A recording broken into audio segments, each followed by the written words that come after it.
Chapter 84 of the Plum and the Golden Vase. Chongzhen version of the embroidered portrait. Wu Yunyang makes a big fuss in Bixia Palace, and Zheng Jing begs for alchemy in Zujian Cave. The poem says, "Ever since I lost my phoenix, I have been in a state of panic ever since. When the coffin is covered, it is not made as a horizontal golden woman, but when it is put into the ground, it is still the folding laurel." Pengzi's Xiaoyan dreams of returning home, and Zhao Xiang's night rain breaks his heart. The new poem is written towards Chongzhen Temple, with high cloud sails passing over Yuzhang. One day after the conversation, Wu Yunyang invited Uncle Wu to come and discuss the matter. She wanted to go to the top of Tai'an Prefecture to offer incense to her, because Simon King had made a wish when he was seriously ill. Uncle Wu said, "Since you are going, I must go with you." While preparing incense, candles, paper horses, and sacrifices, Dan and Lion followed them, hired 3 heads,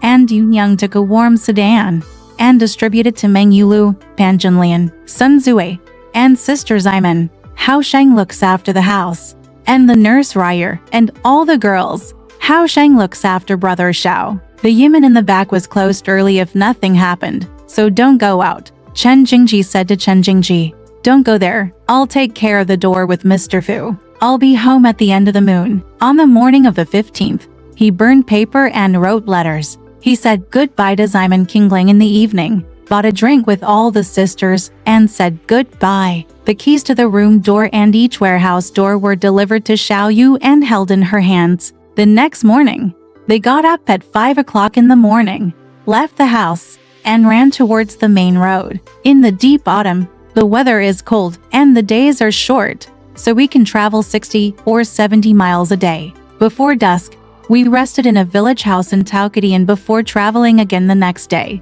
Along the way, the autumn clouds were pale, the wild geese were cold, the trees were withered, and the scenery was desolate, which was very sad. Stop talking nonsense. I was speechless all the way, and after walking for several days, I arrived at Tai'an Prefecture and saw Mount Tai. It was the most famous mountain in the world, with its roots crisscrossing the ground and its top touching the center of the sky. It lives in the state of Kilu and has the appearance of a rock. When Uncle Wu saw that it was getting late, he stayed in an inn to spend the night, get up early the next day, and go up the mountain to see Daiyu Temple. The Daiyuku is located in front of the mountain. It is the most beautiful temple in the world. But see, the temple is located in Daiyu Mountain, where the mountain governs the world. He is the lord of the mountain and the leader of all blessings. Leaning on the sill on the top of the mountain, you can look straight at the weak water and Penglai. Climbing the pines at the top, you can see thick clouds and mist.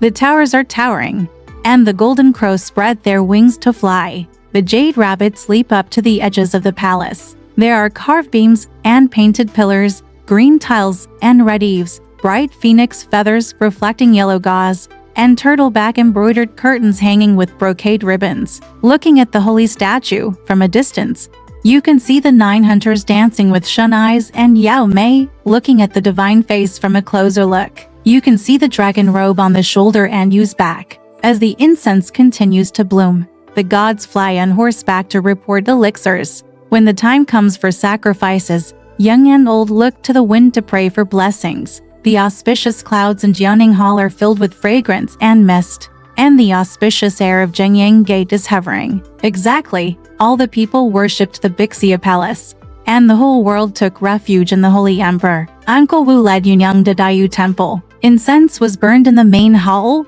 and the holy statues were visited. The temple consecrated Taoist priests read out documents. Then both corridors burned paper money and ate some fast food. Then lead Yunyang to the top, climb the 49 trays, climb vines, and hold vines up. The Empress's golden palace is deep in the clouds and smoke in midair, about 40 or 50 miles away. And the wind, clouds, thunder and rain all looked down to watch. Yunyang and others got up from Daiyu Temple at Shenpai time, climbed to the top of the plate, and arrived at the Shen time. On the Empress's golden palace is a vermilion tablet with the 3 words Bixia Palace written in gold. Enter the palace and pay homage to the golden body of the Empress. How does it look like? But see, her hair is tied up in a bun with 9 dragons and flying phoenixes, and she is wearing gold-threaded crimson gauze clothes. Lanshan jade belt trailing long train, white jade guizhong respecting with colorful sleeves. The face is like a lotus calyx, and the natural brows reflect the clouds of a servant girl. The lips are like gold and vermilion, and the body is free of snow. It's like the Queen Mother banqueting in Yaoqi, but it's like Chang'e leaving the Moon Palace. It is impossible to describe the fair fairy clouds, and it is difficult to paint a majestic image. The moon goddess paid homage to the goddess, and there stood a congratulatory Taoist priest beside the incense table. He was about 40 years old, with short stature, 3 mustaches, bright eyes and clipped teeth, wearing a hairpin crown, wearing crimson clothes, and walking shoes on the clouds. He went forward and read out the vows for Yunyang, burned incense in the golden furnace, burned paper horses, gold and silver, and ordered the children to collect the sacrifices. It turns out that the Taoist priest in this temple is not a person who keeps his duty. He is the eldest disciple of Abbot Qin from the Daiyu temple in front of him. His surname is Shi and his twin names are Bokai. He is extremely greedy for money and lust, and he tries to get things done according to the times. There was a Yin Taisui in this place, whose surname was Yin and whose twin names were Qiangxi. He was the brother-in-law of Gao Lian, the magistrate of this state. He often leads many people who are not doing their job, either with bows and bullets,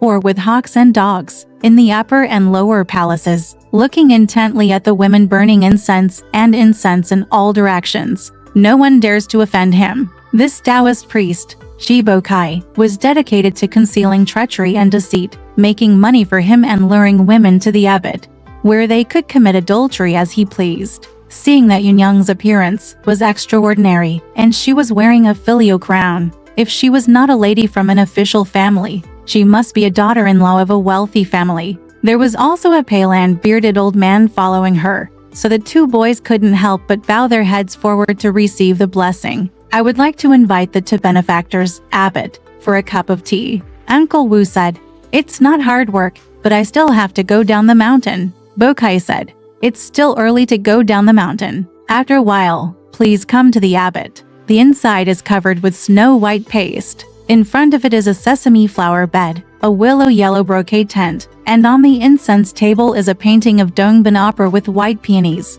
There is a couplet on the left and right, and a big book reads, "To sleeves dance in the breeze." Crane, talking about scriptures under the bright moon. Bokai asked Uncle Wu his last name, and he said, "My surname is Wu, and this is my sister-in-law Wu. Because my husband is here to fulfill his wish, he should not disturb me in the palace." He then said, "Since you are the bride, please sit down together." He then took the main seat and asked his apprentice to watch tea. It turned out that he had 2 disciples, one named Guer Shuking and the other named Guer Shuli. They were both 16 years old and handsome. They wore Qingduan Taoist buns on their heads, green silk Taoist robes, sandals and socks on their feet, and their bodies were fragrant. When guests arrive, tea and water are served, and wine and food are served. In the evening, he would be used to satisfy his cravings behind his back. After a while, the table was set up by Shuking and etiquette, and the meal was served. It was all delicious sweets, steamed pancakes, various vegetables, and the spring terrace was filled. Everyone was given sweet water and good tea, and after drinking the tea, they collected the fire at home. Just put the wine on the table. Large plates and bowls of delicacies were served, including chicken, goose, fish and duck. The lamp is inlaid with amber and filled with golden waves. When Wu Yunyang saw the wine coming, she got up, called Diane to come forward, held out a big piece of cloth and 2 ounces of white gold on a red lacquer tray, and made a thank-you gift to Taoist Shi. Uncle Wu then said, "You shouldn't disturb me when you go to the palace. I'm thanking the immortal for these small gifts. I'll give you food and wine without bothering. It's getting late, and now I have to rush down the mountain." The panicked Uncle Shi thanked him profusely and said, "I'm not talented in the small way. Empress Fuan is the abbot of the Bixia Palace invention. She relies on money and food from all over the world. No matter how she treats the rich people from all over the world,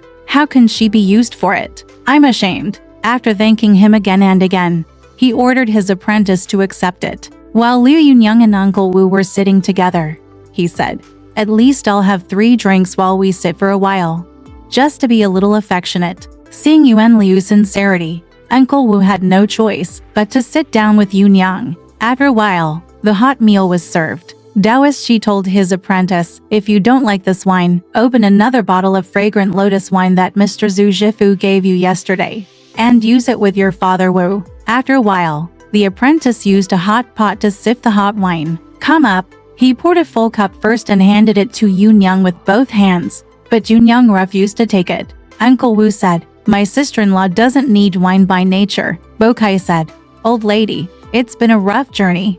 What's the harm in using it? At least use it lightly. He poured it for half an hour and handed it to Yunyang. He poured another cup and handed it to Uncle Wu and said, Dad Wu, please try this wine. How does it taste? Uncle Wu took a sip and found it fragrant and sweet, with a deep and long taste. He said, this wine is very good. Bokai said, to tell you the truth, this is the wine given to Xiao Dao by the prefect Zhu of Qingzhou. His wife, young lady, and young master come to Daiyu Temple to burn incense and hold a memorial ceremony. And they have a close relationship with Xiao Dao. The Yeoman also sent her name to the Empress. Seeing that Xiao Dao has a calm mind, is diligent and sincere, she loves Xiao Dao very much. All year round, half of the money and food collected from the upper and lower palaces of Daiyu Temple has been collected into the treasury. In recent years, it is thanks to me as a benefactor. Zhu Zhifu's father has mentioned that there will be no tax collection, and all the expenses will be used to serve the queen's incense, and the rest will receive pilgrims from all over the place. Soup, rice, snacks, big plates and bowls of wine and meat. I was full. Uncle Wu drank a few drinks and was about to get up when it was getting late. Bokai said, the sun is setting, and it's too late to go down the mountain. If you don't give up, stay overnight at the abbot's house on the trail and go down the mountain more leisurely tomorrow morning. Uncle Wu said, Zheng Nai has some small luggage in the store. I'm afraid, the little man said with a smile. There is no need to worry about this. I heard that I am selling incense here, regardless of the village store. I am afraid. So why don't I bring the store to the state? Just teach him to find the whereabouts of the thief. After hearing this, Uncle Wu sat still. Bokai took the big clock and poured wine. Uncle Wu saw the effects of drinking, so he got drunk and changed his clothes, then went to the back pavilion to watch and rejoice. This month, Yunyang felt tired and sleepy, so she leaned on the bed. Uncle Shi closed the door and went outside. Yunyang was leaning on the bed when she suddenly heard a loud sound from inside. A person jumped out from the paper door behind the bed. He had a light red face and a three-willow mustache. He was about 30 years old, wearing a green scarf on his head and a purple brocade hakama shirt. He hugged Yunyang with both hands and said, Yin Qiangxi, the young man, is the brother-in-law of Gao Prefecture. I have heard for a long time that my wife is the wife of an official in a mansion. She is naturally beautiful and longing for her. Now that I have accepted Ying Biao, I will be lucky for the rest of my life. If I see pity, it will never be forgotten until life and death. While pressing Yunyang on the bed, she asked for sex. Yunyang was so frightened that she shouted loudly, the world is peaceful and the world is bright. What are you doing to stop your husband and wife from getting married here? She was about to rush out the door and leave. Changxi pushed her to death and refused to let go. So she knelt down and said, Madam, please be quiet. Please look down on Zhao Sheng and beg for mercy. The Yunyang screamed louder and louder and kept shouting, Help! Ping'an! Dian heard the voice of Yunyang and hurriedly walked to the pavilion at the back and called to his uncle, Uncle, go quickly. My mother is talking to someone in the abbot. Uncle Wu rushed to the abbot, taking 2 steps at a time. The abbot pushed the door open. I saw Yunyang shouting, King Ping World.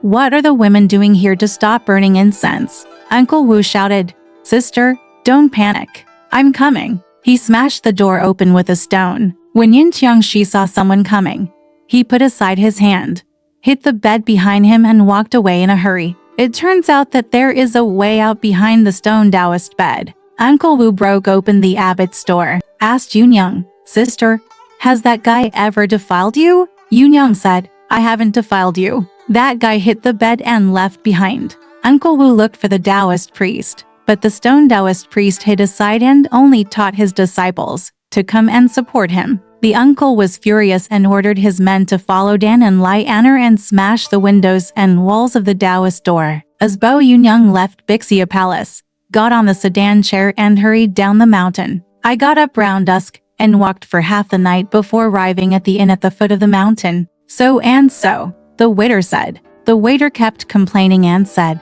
"The disagreement has offended Yin Taisui. He is the brother-in-law of the magistrate of this state and is famous as Yin Taisui. Then you go. I will be humiliated by him in the house where I open a shop. How can I give up?" Uncle Wu said. So I gave him a few extra bucks, took my luggage, packed Yunyang's sedan chair, and hurried off. Behind him, Yin Tiangshi was so angry that he led 20 or 30 idle men, each armed with waist knives and short sticks, and rushed down the mountain. Uncle Wu and his party made 2 trips and 1 trip, and arrived at a valley round the 4th watch. There was a light among the trees in the distance, but when I walked closer, I saw a stone cave, inside which there was an old monk holding a candle and chanting sutras. Uncle Wu asked, "Teacher, I was burning incense on the top of the mountain. We were chased by strong men and ran down the mountain. It was dark and we lost our way here. May I ask, teacher, what is the name of this place? Which road can we get back to Qinghe? Go into the county?" The old monk said, "This is the east peak of Daiyu. The name of this cave is Zujian Cave. The poor monk is named Zudongzhen Master. He has been practicing here for 20 or 30 years. It is really destined that you meet me. Don't go forward. Although there are many tigers and leopards at the foot of the mountain, we will go to Qinghe County early tomorrow." Uncle Wu said, "I'm afraid someone will chase me." The teacher took a look and said, "It doesn't matter." The strong man rushed to the middle of the mountain and returned. I asked Yunyang her name. Uncle Wu said, "This is my sister, the wife of Ximen King. Because of my husband, I came here to offer incense. I was rescued by my teacher. I will repay my kindness and I dare not forget it." So he rested in the cave for the night. The next day, before dawn, Yunyang took out a big piece of cloth to thank the teacher. The teacher didn't accept it and said, "I have only given birth to one of your own sons as my apprentice. What do you think?" Uncle Wu said, "My sister has given birth to only one son in the hope of inheriting the family business. If there is any extra, I will make arrangements with the teacher." Apprentice. Yunyang said, "My child is still young and is less than 1 year old. How can I get it?" The teacher said, "You just promise. I won't ask you for it now, but I will ask you for it in 15 years. Yunyang said nothing. She would think about it again after 15 years, and then made a vague promise to be a teacher. While working as a speech teacher, he came to the main road of Qinghe County. Exactly, there are only bad people in the world, but all things still teach God to support people. But there is no evil on the other side, and one can stand among the wolves and tigers. Alright, this part of the story ends here. Want to know what happened next? Let's listen to the breakdown next time.